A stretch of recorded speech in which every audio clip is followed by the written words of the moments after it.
لقازا آمدیه دنها کلیجا پرورده بنیاد خوینکار بو سالانی ورگرتینه و بریال دست پیک سالانی خواندن به هر دو بشین انگلیزی و کمالناسی دست پی بکد. لما مستعین دوره دو خواستن کل ایواران جی او کلیجه هبی داکو بتر خدمت اما مستعین دوره بکد.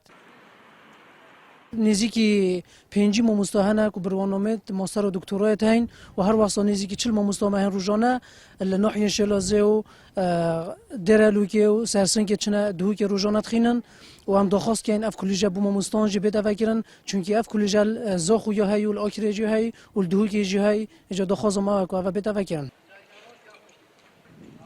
دخوازش جهت پیوندی داد یعنی که کلیه بده فکرن قضا مدیه چونکی مامستاید ما پرانی ما مستال و ناحیه چنا دهو که تخینن و برای پتری مامستاید و منطقه ماستر و اینای یعنی چه کلیه نینن که دوام لیب کن ام حس کن که کلیه بتفکرن دو اف مامستاجی الوری دوام بکن و دو مامستاید ما ویجی بهرهمند بیتن.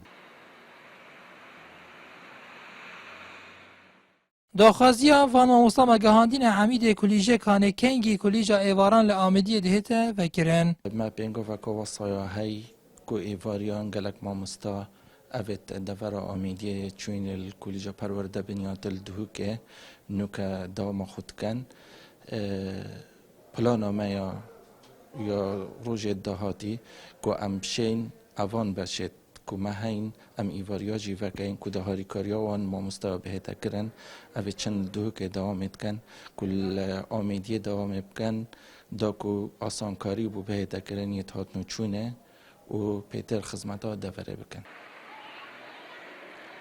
پشتی بریار هاتیه دان جبو وکرنا ایکم کلیجه لآمدیه که کلیجا پرورده بنیاد بویه به هر دو بشین انگلیزی و کمالناسی دنها دا صد خوینکار بو سالانی ورگرتینه. بریار لیکی ایک سال 2016 ایکم کلیجه لآمدیه زنگ خواندن لیبیت لیدان.